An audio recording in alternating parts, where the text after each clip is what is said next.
Should we wait or should we start? Admin, please share the slides which I gave you.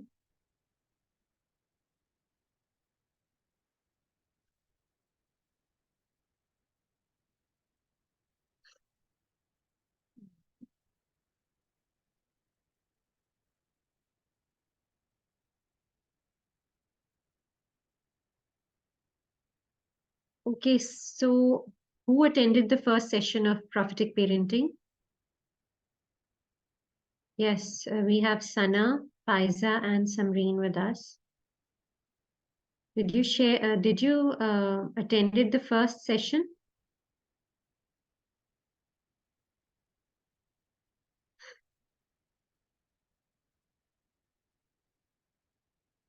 Great, Sana. And what about Faiza and Samreen?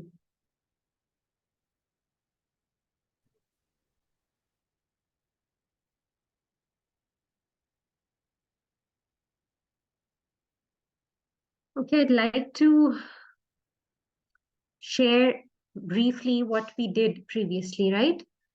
तो previous workshop में हमने जो parenting की थी ना prophetic parenting की, उसमें हमने क्या क्या डिस्कस किया था? हमने role of a parent discuss किया था as a believer, because we all are Muslims अल्हम्दुलिल्लाह. तो as Muslims what is the role of a parent? उसके बाद हमने लेगेसी डिस्कस की थी कि हमारे बाद हम क्या लेगेसी छोड़ के जाएंगे अपने बच्चों के लिए. जज़ाकल्लाहु खैर. Admin. Okay, so we have the slide. Okay, what else did we discussed? We discussed about the vision कि पेरेंटिंग करते वक्त हमारा विजन क्या होना चाहिए. तो उन तीन चीजों को हमें मद्देनजर रखना है, और वो है दुनिया, उम्मा एंड आखिरा. I am just going through कि आप लोग को थोड़ा सा रिमाइंड हो जाए कि जो है हमने क्या क्या डिस्कस किया था. ओके, फिर हमने कंपैशन के बारे में, रहमत के बारे में डिस्कस किया था कि पेरेंटिंग में कंपैशन कितना जरूरी एलिमेंट है. फिर दुआ के बारे में, और कुरान में बेशुमार प्रॉफिटिक दुआज हमें मिलती हैं, वो हमने डिस्कस की थी. हमने मैनर्स डिस्कस किए थे, how to make smart goals for your children, हमने ये डिस्कस किया था. कंपैशन में जो है ना, मेरी आज की जो टॉक होगी ना, वो बेसिकली हम लोग थोड़ा सा इमोशनल साइड पे और कुछ जो कुरान में प्रॉफिट्स की जो एग्जांपल्स हैं उसके ऊपर होगी. तो कंपैशन के ऊपर हमने लास्ट टाइम एक वाकया शेयर किया था कि हुजूर अकरम सल्लल्लाहु अलैहि वसल्लम हजरत फातिमा को जब भी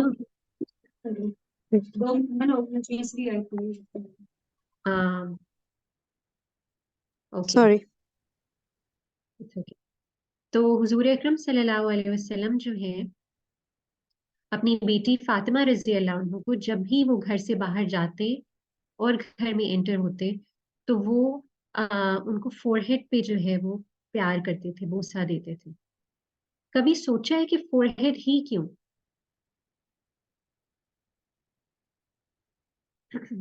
जी, अच्छा, फोरहेड हमें साइंस आज बताती है, सॉरी, हमें साइंस आज बताती है कि फोरहेड जो है, ये जगह यहाँ क्या है, हमारा जो ब्रेन है, ये जो जगह है ना, ये हमारा फ्रंटल लोब कहलाता है ये.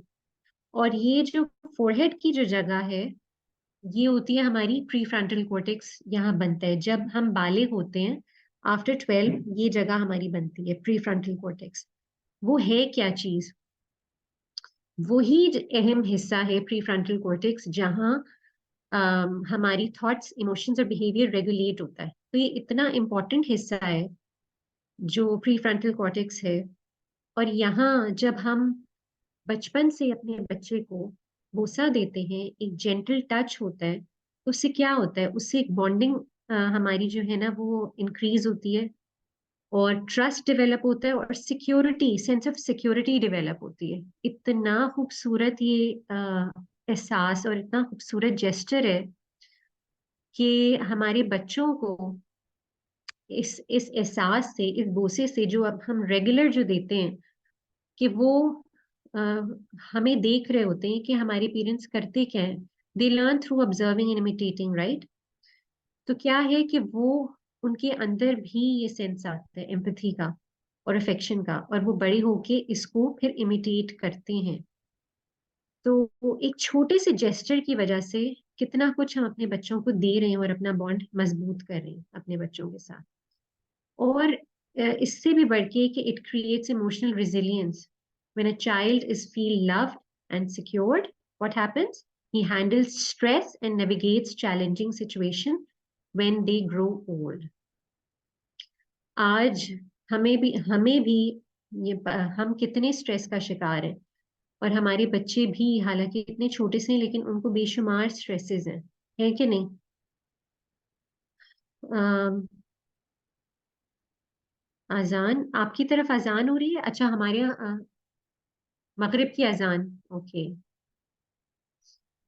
अच्छा, यहाँ अभी शुरू नहीं हुए। ओके, सो इंशाल्लाह अजान होती है तो हम ब्रेक ले लेंगे। अच्छा, होता क्या है कि इस छोटे से गेस्टर की वजह से आपका बच्चा हैंडल कर सकता है स्ट्रेस और मुश्किल हालात जो है वो उनमें अपने आप को नेविगेट कर सकता है।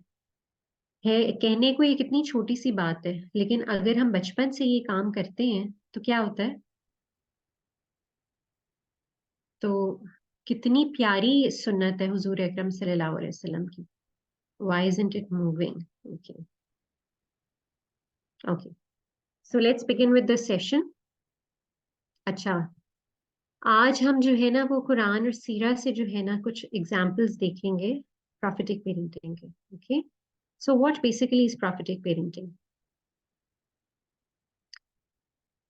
अच्छा, prophetic parenting is based on the principles of prophet stories from Quran and the seerah of the prophet Muhammad sallallahu alaihi wasallam. ये तो मैं पता ही है, ठीक है। लेकिन कैसे? हम हमें बताया गया है कि हुजूर अकरम सल्लल्लाहु अलैहि वसल्लम हमारे लिए बेहतरीन नमूना है। We all know that. तो पेरेंटिंग भी हमें उन्हीं से सीखनी है ना। तो हुजूर अकरम सल्लल्लाहु अलैहि वसल्लम का क्या तरीका था, वो क्या करते थे ऐसा कि वो हर दिल अजीज थे। वो बच्चों के साथ ही यूज्ड टू जो वो मेथड्स इस्तेमाल करते थे वो गेम्स और स्टोरीज का था, उनको समझाने के लिए। अगर मैं अपनी बात करूँ ना, तो हमारे पास हम इतने बिजी हो चुके हैं कि हमारे पास अपने बच्चों के लिए टाइम नहीं होता। स्टोरीज जो है वो जब हमारे बच्चे कहते हैं ना कि हमें स्टोरी सुनाएं, या कोई अगर एब्रप्ट वो कोई क्वेश्चन कर लें जो हमें बिल्कुल बहुत बुरा लगे, तो क्या होता है कि हम उनको फौरन चुप करा देते हैं कि ये तुम क्या बात करें। लेकिन हुजूर अकरम सल्लल्लाहु अलैहि वसल्लम क्या करते थे कि उनको स्टोरी सुनाते थे, स्टोरी से उनको जो है वो समझाते थे और गेम्स के साथ। And he never used to repeat about the past mistakes. कितनी आसानी से हम लोग कहते हैं ना, तुमने फलाने टाइम ये किया वो किया ये किया, पूरी हमारी पास्ट हिस्ट्री जो होती है ना वो हमारे सामने खुलाती है बच्चे के सामने कि हाँ, तुमने तो परसों भी ये किया था, तुमने तो पिछले हफ्ते भी ये किया था, तुम तो हो ही ऐसे, लेबलिंग में तो मास्टर्स हैं। तो क्या है कि हुजूर अकरम सल्लल्लाहु अलैहि वसल्लम कभी भी, जी फायजा बिल्कुल ऐसा ही है, लेकिन ऐसा नहीं करना ना। हमने हमने हुजूर अकरम सल्लल्लाहु अलैहि वसल्लम से सीखना है। तो वो कभी भी किसी के पास मिस्टेक्स को रिपीट नहीं करते थे, कभी भी किसी को ब्लेम और शेम नहीं करते थे। क्यों? क्योंकि जब हम पास्ट मिस्टेक्स को रिपीट करते हैं ना, तो वो अगला जो है ना वो फ्रस्ट्रेट हो जाता है, और वो कहते हैं कि क्या है आप तो बस, और असर भी नहीं होता। फिर हम खुद अपने आप को देख लें, जो हम ये करते हैं तो क्या होता है, असर नहीं होता। बहुत ही खूबसूरत एग्जाम्पल हमें मिलता है हजरत अनस बिन मालिक रजी अल्लाह अन्हु से। ही वाज जस्ट 10 इयर्स के थे जब वो अंडर सुपरविजन आए थे हुजूर अकरम सल्लल्लाहु अलैहि वसल्लम, और वो 10 साल हुजूर अकरम सल्लल्लाहु अलैहि वसल्लम के साथ रहे। एक दफा वो खुद बताते हैं कि मैं 10 साल का था, अराउंड 10-11 ईयर्स के होंगे, तो हुजूर अकरम सल्लल्लाहु अलैहि वसल्लम ने उनको जो है कुछ पैसे दिए। उस वक्त जो भी करेंसी थी उनको पैसे दिए और कुछ सामान लाने को कहा मार्केट से। वो बच्चे थे, वो जब घर से बाहर निकले तो उन्होंने देखा कि बच्चे जो है वो खेल रहे हैं, तो वो भी फौरन खेल में लग गए। बच्चे थे ना, तो वो भी खेल में लग गए। कुछ देर गुजरी, हुजूर अकरम सल्लल्लाहु अलैहि वसल्लम ने कहा कि काफी देर हो गई और अभी तक अनस आए नहीं है। तो वो भी बाहर निकले और उन्होंने भी देखा। तो उन्होंने क्या पाया कि अनस जो है वो खेल रहे हैं बच्चों के साथ। उन्होंने फिर उनको देखा, उन्होंने पूछा कि अनस क्या हुआ? तो उन्होंने कहा मैं भूल गया था और मैं खेलने लग गया था। तो क्या रिएक्शन था हुजूर अकरम सल्लल्लाहु अलैहि वसल्लम का? Did he scolded him? You can use your chat boxes, क्योंकि इसी तरीके से फिर इंटरैक्टिव रहेगा सेशन और हमें सीखने को इसी तरीके से मिलेगा इंशाल्लाह। So did he scolded Anas रजी अल्लाह अन्हु कि मैंने पैसे दिए थे तुम्हें ग्रोसरी लाने के लिए और तुम खेल में लग गए? Does it sounds familiar? मतलब हम क्या करते हैं हम तो बच्चों की जो है ना वो, क्या कहना चाहिए, पंजाबी में कहते हैं उतर छंड कर देते हैं। तो हुजूर अकरम सल्लल्लाहु अलैहि वसल्लम के मैं मतलब कुर्बान जाऊं कि उन्होंने क्या कहा। उन्होंने कहा कोई बात नहीं, अभी ले आओ। उसके ऊपर हजरत अनस ने जब अ, अपनी पॉकेट्स चेक की तो पैसे भी गायब थे। वो क्योंकि खेल में लग गए थे, वो कहीं से वो गिर गए होंगे। उन्होंने कहा पैसे तो गए, गायब हो गए। तो मैं बस मफहूम आपको बता रही हूँ, वर्ड्स आगे पीछे हो सकते हैं, ठीक है। तो हुजूर अकरम सल्लल्लाहु अलैहि वसल्लम ने क्या कहा होगा उस टाइम कि लेट भी हो गए, खेल में लग गए और पैसे भी गुम गए। आप आप अपने आप को सोचें कि हमने क्या किया होगा। ऑनेस्टली रिप्लाई करें सारे कि अ, हमने क्या किया होगा उस टाइम अगर ये दोनों चीजें हुई होती तो। ऑब्वियसली हम लोग तो गुस्से से पागल हो गए होते ना, कि एक तो ऐसा तुमने एग्जैक्टली शबाना, हाइपर हो गए होते, गुस्सा करते, राइट, बिल्कुल ऐसे ही करते हैं और हम कहते हैं ये तो नेचुरल है। लेकिन हुजूर अकरम सल्लल्लाहु अलैहि वसल्लम ने क्या किया? उन्होंने कहा, उन्होंने वो हंस दिए। He had a wide smile on his face. उन्होंने फिर पैसे दिए। आ, जी, कुछ मदर्स मारना भी शुरू कर देती हैं, बिल्कुल ऐसा ही है। वो हंस दिए और उन्होंने फिर पैसे दिए अनस रजी अल्लाह अन्हु को और उन्होंने कहा कि जाओ अब जाके ले आओ। सुभान अल्लाह। यानी कि इतना इतना रहम और इतना कंपैशन। तभी हजरत अनस रजी अल्लाह अन्हु कहते हैं कि मैं 10 साल उनकी सुपरविजन में रहा हूं, उन्होंने कभी मुझे नहीं डांटा था। मारना तो दूर की बात है, डांटा भी कभी नहीं था। बच्चे थे ना, बच्चों से गलतियां होती हैं, 10 से 20 साल तक का एक टाइम फ्रीज होगा। लेकिन वो कहते हैं कि मुझे कभी नहीं डांटा। इससे अब हमने लेसन खुद ही लेना है अपने लिए। और मैं चाहूंगी कि आप लोग जरूर नोट करें, अ, क्योंकि सुनते हम बहुत हैं, लेकिन बस वही बात है कि लेसन्स जो है ना वो हम अपने लिए, अगर इस टॉक से एक लेसन भी हम अपने लिए ले लेना और वो एक या 2-3 लेसन्स हम लिख के रख लें और रोज उसको प्रैक्टिस करें। दिन में एक दफा प्रैक्टिस करें एक एक कोई भी लेसन, तो उससे वो हमारी हैबिट में आएगा। क्योंकि बिकॉज हम लोग जितना रिपीट करते हैं ना, तो वो तभी हमारी हैबिट्स बनती हैं। अगर हम एक दफा सुनेंगे, वो हमारे जहन से 2 घंटे बाद निकल जाएगा, या एक हार्डली एक 24 आवर्स रहेगा और वो निकल जाएगा। तो जस्ट जो भी आपको लेसन मिले, आप write it down for yourself and practise it. Goal बनाएं कि आज मैंने ये प्रैक्टिस करना है, फिर नेक्स्ट डे मैंने दूसरा प्रैक्टिस करना है, इस तरीके से इंशाल्लाह it will be habitual. Now let's talk about developing a strong parent child relationship. कितना जरूरी है, बिकॉज इससे जो है ना वो हमारी healthy development of a child, healthy development होती है बच्चे की। किस तरीके से? उसकी emotional, social and cognitive skills. और ये कितना जरूरी है बच्चे के लिए कि ये बॉन्ड कितना मजबूत होना चाहिए कि वो, ताकि वो emotionally, socially and cognitive skills उसकी स्ट्रांग हो सके। अब सवाल ये पैदा होता है कि किस तरीके से हम जो है ये स्किल्स डेवलप कर सकते हैं। तो सबसे पहले बात जो एक्सपर्ट्स कहते हैं कि spend quality time with your child on a regular basis.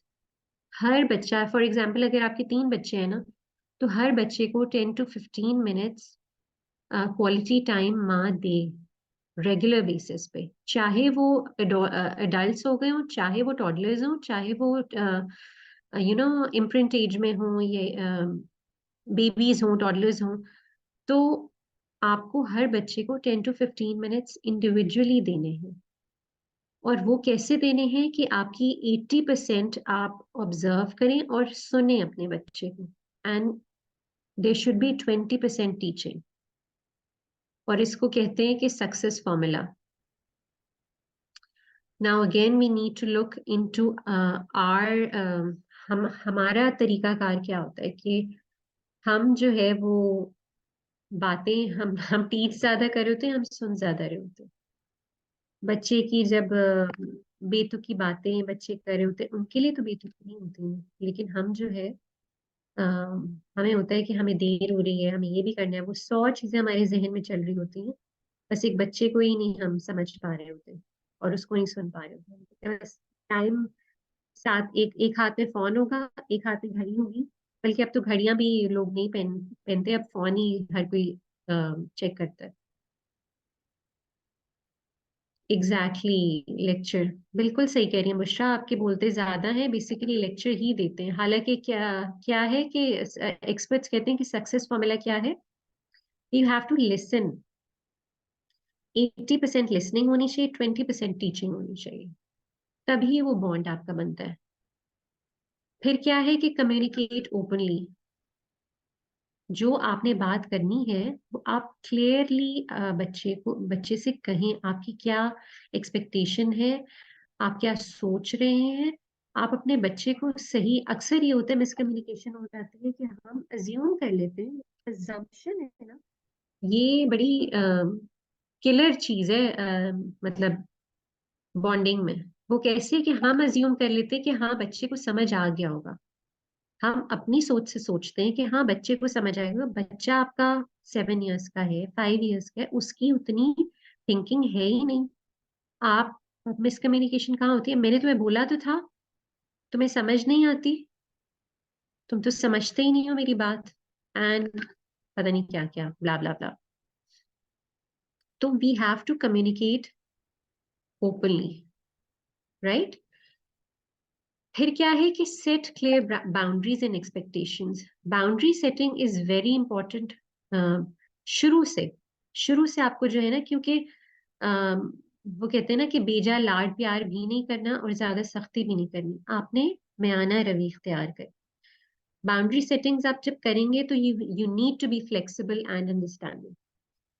अच्छा, इसमें ये भी नहीं करना कि आप इतने अपने जो स्टैंडर्ड्स हैं वो इतने हाई कर लें कि बच्चा जो है ना उनको अबूर ही ना कर सके। वो इमोशनली इतना अम, इतना डिग्रेड फील करने लगे कि वो कहे कि मेरे पेरेंट्स तो मुझसे कभी खुश हो ही नहीं सकते, मैं तो कभी उनकी उम्मीदों पर पूरा उतर ही नहीं सकता। और बहुत से बच्चे मैंने ऐसे देखे हैं जो कि ये सोचते हैं कि हम लोग के पेरेंट्स तो, आप ग्रेड्स में देख लें, स्कूलिंग्स में देख लें, आप हैबिट्स में देख लें, घर में आम रूटीन में देख लें। बच्चे आजकल के, हमने पेरेंट्स ने इतने अपने स्टैंडर्ड्स हाई कर लिए हैं कि बच्चे हमारे ये सोचते हैं कि हमारे पेरेंट्स तो हमसे कभी खुश हो ही नहीं सकते, वो तो कभी हमसे राजी नहीं हो सकते। ये इतना ज्यादा आपके बॉन्ड को डैमेज करता है ये। किस तरीके से, मैं चाहूंगी आप लोग भी जरूर इसके ऊपर वर्कआउट करें कि क्यों हमने इतने अपने स्टैंडर्ड्स हाई कर लिए। कौन सा कंपटीशन है, कहाँ भागे जा रहे हैं हमने।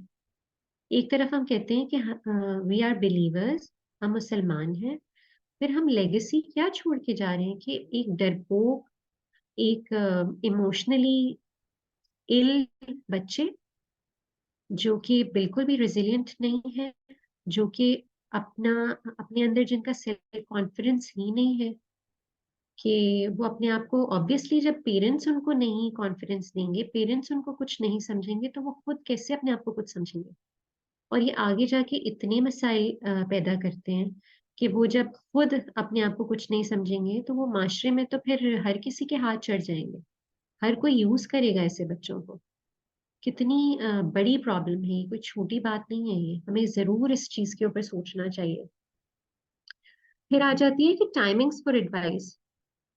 हुजूर अकरम सल्लल्लाहु अलैहि वसल्लम जो है ना, वो बहुत इस चीज के ऊपर उनका फोकस होता था कि अगर वो किसी को एडवाइस करते भी थे ना, तो वो और जो जिनको एडवाइस करना होता है, यानी कि इधर हम बच्चों की बात करें तो हम बच्चों को लेंगे कि बच्चे भी और हम खुद भी, दोनों जो है वो उनका अच्छे स्टेट में, गुड स्टेट में होना बहुत जरूरी है। क्योंकि अगर हम दोनों में से एक भी अगर हमारी कोई हाइपर कंडीशन होगी ना, तो हमने तो फिर दूसरे को जो है ना वो बहुत इजी ले लेना ना, ऐसे ही है। तो हमें स्ट्रेटेजिक होना है। और जब बच्चे या हम खुद टायर्ड होते हैं, एजिटेटेड होते हैं, अपसेट होते हैं, तो क्या होता है कि यूजली हम बहुत हाइपर हो जाते हैं। बच्चे भी इसी तरीके से होते हैं, लेकिन हमें होता है कि बस नहीं, हमने तो जैसे टाइम हमारे पास बाद में मिलना ही नहीं है बोलने का, अब भी बस हमें जो है ना, बस हमें सुना दो इनको कि इनकी हिम्मत कैसे हुई, ये दोबारा इन्होंने किया कैसे ये काम। तो अल्लाह हमें माफ करे, और हम लोग भी जो है ना वो थोड़ा तहम्मुल अपने अंदर एज पेरेंट्स लाएं। बच्चे तो दे आर बिल्ट इन, बच्चे ऐसे ही करेंगे, लेकिन हमने स्ट्रेटेजिक होना है। दूसरी बात है,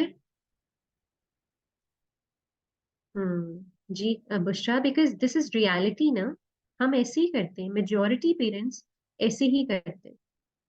दूसरी बात क्या है कि show not tell.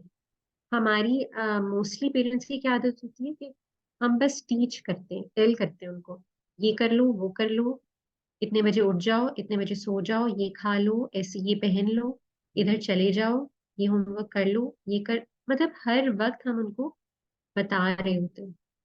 We don't show them. हुजूर अकरम सल्लल्लाहु अलैहि वसल्लम डिमॉन्स्ट्रेट करते थे एक एक चीज, वो बोलते नहीं थे, वो डिमॉन्स्ट्रेट करके बताते थे। फॉर एग्जाम्पल, उन्होंने नमाज का जो तरीका है वो बच्चों को पूरा डिमॉन्स्ट्रेट करके बताया। तो इसी तरीके से जब हम बच्चों को शो करेंगे, तो क्या होगा कि लव, कंपैशन और एम्पैथी डेवलप होगी। जब हम टीच करते हैं ना, तो फिर वो हम जो है ना वो लेक्चरर बन जाते हैं। तो वो हमारी जो माँ बाप वाला जो रोल है ना, वो हमारे बच्चों से वो भी छिन जाता है। और उनके सामने ना वो बस एक टीचर जो है ना वो फिर रहा होता है। उनके माइंड में जो है ना वो एक पिक्चर जो है ना, वो आप सोचें कितनी बुरी पिक्चर उन्होंने अपने माँ बाप की बना ली होगी। जैसे आप जहन में लाएं कि एक टीचर है, वो हर वक्त उसके जो है ना नाक पे गुस्सा है, और फेस एक्सप्रेशंस और वो सारी चीजें। Okay, we have 15 minutes left. Okay, next. Sorry. अच्छा, सबसे जरूरी बात क्या कि हमें अपने बच्चों से मशवरा लेना चाहिए।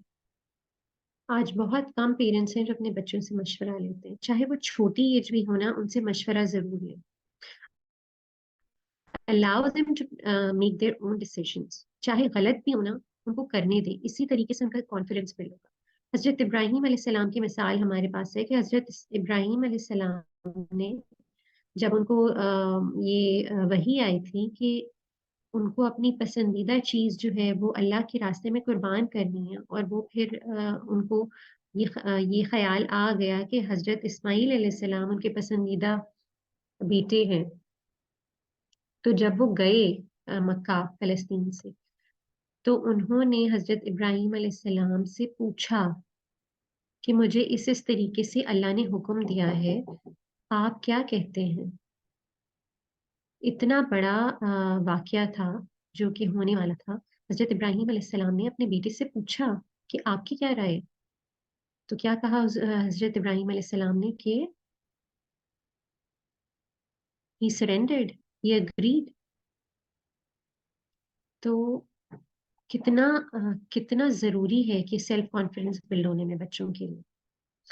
फिर बच्चों को रिस्पॉन्सिबिलिटीज दें बचपन से ही। स्टडी शोज कि प्रोफेशनल सक्सेस के लिए आपको एक लविंग होम और जो बचपन से आप जो अपने बच्चों को काम देते हैं, छोटे छोटे चोर्स देते हैं, तो वो जो बचपन से जो जिन बच्चों को आदत होती है ना काम की, और एक लविंग एनवायरनमेंट जिन बच्चों का घर में होता है, तो वो प्रोफेशनली भी सक्सेसफुल होते हैं।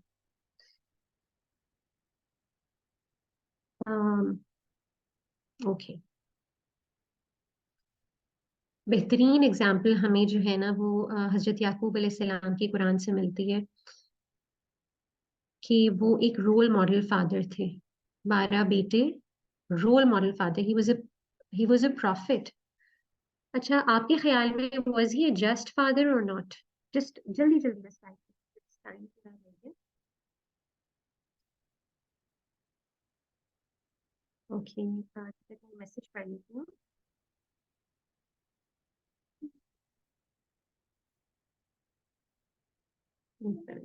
Please type in the chat box.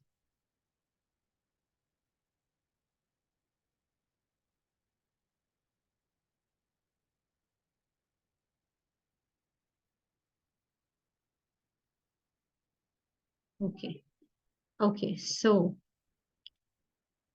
अच्छा, फाइजा कह रही father and also profit, right. अच्छा, मैं पूछी थी कि was he a just father और नॉट? अच्छा, क्योंकि हम लोग जब मैं छोटी थी ना, तो ये जिस तरीके से हमें स्टोरी बताई जाती है ना, हमें ये लगता है कि वो हजरत यूसुफ अलैहिस्सलाम से जो है ना वो बहुत ज्यादा प्यार करते थे, और बाकी जो बेटे हैं ना उनसे वो ज्यादा प्यार नहीं करते। अच्छा, नमाज का भी टाइम है, हम जल्दी जल्दी रैप अप करते हैं इसको, बिकॉज नमाज भी लेट हो गई। ओके, क्यों उनके बेटों ने क्यों ये परसीव किया हुआ था कि he used to love Yusuf the most? Because perception causes negative impact. उन्होंने ये इसलिए परसीव किया था because he was young, Yusuf अलैहिस्सलाम यंग थे, और माँ बाप जो है वो बच्चों को यंग बच्चे ज्यादा टाइम लेते हैं, उनके उनको प्यारे भी ज्यादा लगते हैं, और उनके ऊपर ज्यादा आपका टाइम भी स्पेंड होता है। बीइंग मदर्स हमें पता है कि जो बड़ा बच्चा है उसके ऊपर थोड़ा कम टाइम लगता है, और छोटे बच्चे को ज्यादा टाइम की जरूरत होती है। तो यही वजह थी कि हजरत याकूब अलैहिस्सलाम जो थे वो यूसुफ अलैहिस्सलाम को ज्यादा वो वक्त देते थे, तो जिस वजह से उनके बड़े भाइयों ने ये परसीव किया कि वो उनसे ज्यादा प्यार करते हैं, और हसद जन्म दिया उनके। वो एक बेहतरीन फादर थे, और उन्होंने कोई कसर नहीं छोड़ी थी अपने सारे बच्चों को अपब्रिंग करने की। लेकिन प्रोडक्ट क्या था? क्या सारे बच्चे बहुत नेक थे यूसुफ अलैहिस्सलाम की तरह? नहीं। बहुत जो उनके बड़े बेटे थे वो क्या निकले, उनके ऊपर बहुत नेगेटिव असर पड़ा, उनके वो हासिद बन गए।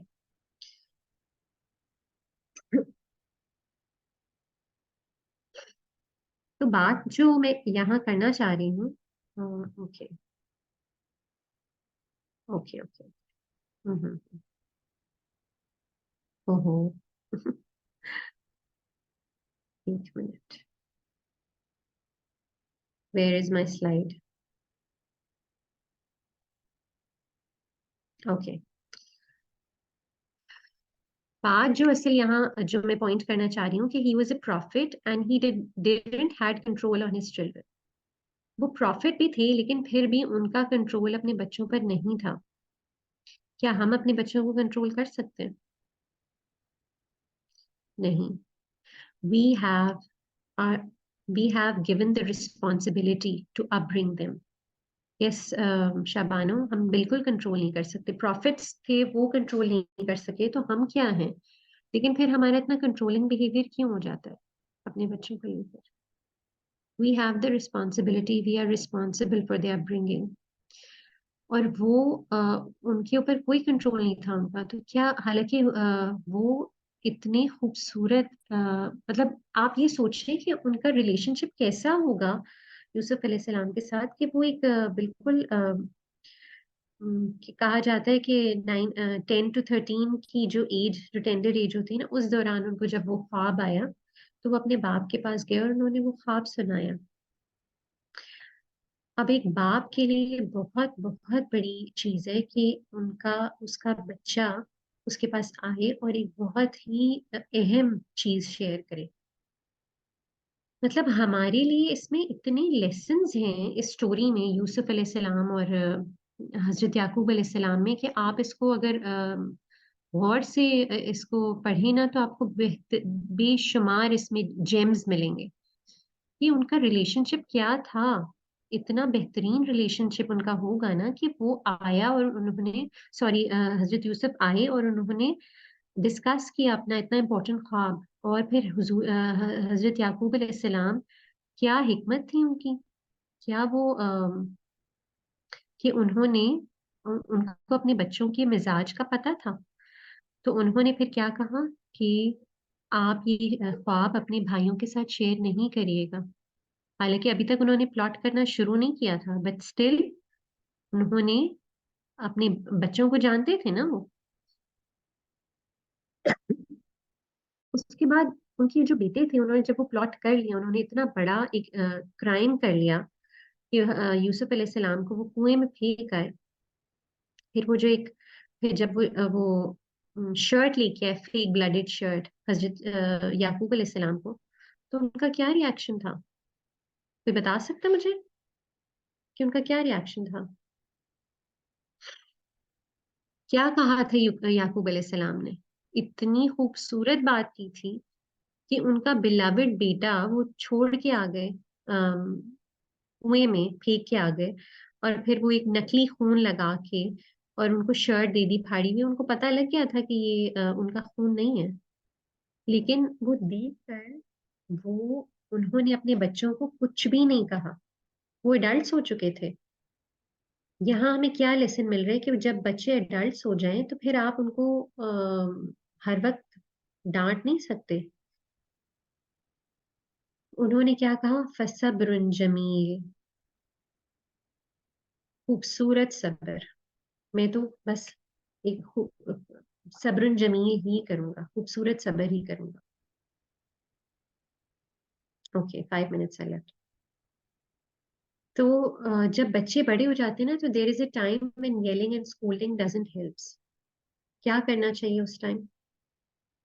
कि हमें ब्यूटीफुल पेशेंस, हजरत याकूब अलैहिस्सलाम की जिंदगी से हमें क्या क्या पता लगता है कि उस वक्त हमें फसब्रुन जमील, बस अपने आप को ये पैगाम दें कि फसब्रुन जमील, मैं बस अब सब्र ही करूंगा। बिकॉज अगर हम उस वक्त स्कोल्ड करते हैं, डांटते हैं, और तो हमारा जो रहा सहा बॉन्ड होता है ना, वो भी टूट जाता है। तो क्या हम चाहेंगे कि हमारा जो रहा सहा बॉन्ड है वो भी टूट जाए? नहीं ना। उसके अलावा हमें क्या करना चाहिए? उसके अलावा हमें दुआ करनी चाहिए बहुत ज्यादा, जैसे याकूब अलैहिस्सलाम बहुत दुआ करते थे। और उनका इतना खूबसूरत सब्र भी क्या था कि वो जज़ाकल्लाहु खैरन जी, उनका इतना खूबसूरत सब्र भी जो है वो क्या फौरन हजरत यूसुफ अलैहिस्सलाम मिल गए थे उनको? कितने साल लग गए थे? तकरीबन कहते हैं 80 years लग गए थे, if I am not wrong, कि उनको जब हजरत यूसुफ अलैहिस्सलाम मिले दोबारा। इतना खूबसूरत सब्र उन्होंने किया, इतनी दुआएं उन्होंने की, लेकिन फिर क्या हुआ कि अ, फल तो मिला। दे डिड गॉड, हजरत याकूब को फ्रूट मिला अपने सब्र का, लेकिन कितने साल बाद। तो जब हमारे बच्चे भी रिबेलियस हो जाएं तो हमें भी क्या करना है? हमने सब्र करना है। और क्या, कौन सा सब्र? एक होता है ना कि बस अब तो कुछ कर नहीं सकते, सब कुछ करके बोल बाल के तो जी अब सब्र करो, वो सब्र नहीं। हम अमूमन वो वाला सब्र करते हैं कि पहले सब डांट डपट के और बोल बाल के, तो फिर अब तो भाई अब सब्र ही कर सकते हैं। खूबसूरत सब्र करना है और साथ बहुत ज्यादा दुआ करनी है। इंशाल्लाह आहिस्ता आहिस्ता वो बॉन्ड, अगर तो वो डिटेरियोरेट हो गया है तो वो बॉन्ड जरूर बनेगा इंशाल्लाह। अच्छा, वी हैव हमारे पास कम टाइम रह गया, तो मैं चाहूंगी कि हम इसको यहीं इसी स्लाइड तक रखें। और अगर कोई क्वेश्चन वगैरह है तो वो हम ले लें, बिकॉज मगरिब की नमाज को भी देर हो रही है, and then we end up. Okay, so do we have any question?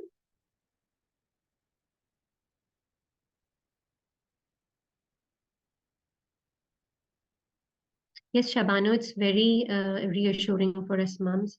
इसीलिए मैं चाहूंगी, मुझे एक दो स्लाइड्स रेडी थी, लेकिन due to shortage of time मैं एक्सप्लेन और एग्जांपल्स नहीं कर सकी। जैसे कि हजरत इब्राहीम अलैहिस्सलाम का बहुत ही खूबसूरत लेसन्स हैं उनके ऊपर भी, तो इंशाल्लाह वो हम कभी नेक्स्ट रख लेंगे। लेकिन अभी जो है वो इसी को ही रखते हैं। एंड आई हाईली अप्रिशिएट कि आप लोग अपने अपने लेसन्स जो जितना भी हमने ये किया, आप अपने ज़रूर लेसन्स पिक करें और मेरे साथ ज़रूर शेयर करें। ग्रुप में भी शेयर कर सकते हैं, और हम one lesson at a time सारी मदर्स जो है ना वो उसको प्रैक्टिस करें। बिकॉज हम बहुत कुछ सुन रहे हैं आजकल, इंफॉर्मेशन की भरमार है, लेकिन प्रैक्टिस नहीं हो रही। तो मैं ये चाहूंगी कि हम जो भी लेसन्स हम इसमें से निकाल सकें अपने लिए, वो हम शेयर करें ग्रुप में, जो हमारे माइंडफुल पेरेंट्स का जो कम्युनिटी है, और ज़बरदस्त माशाल्लाह मदर्स की कम्युनिटी है, तो उसमें हम अपने लेसन शेयर करें, और एक वीक एक लेसन को दें कि हमें ये लेसन, ये पूरा वीक हमने इसको प्रैक्टिस करना है। Then next lesson, then third lesson, third week. तो इस तरीके से हम उसको प्रैक्टिस कर सकेंगे।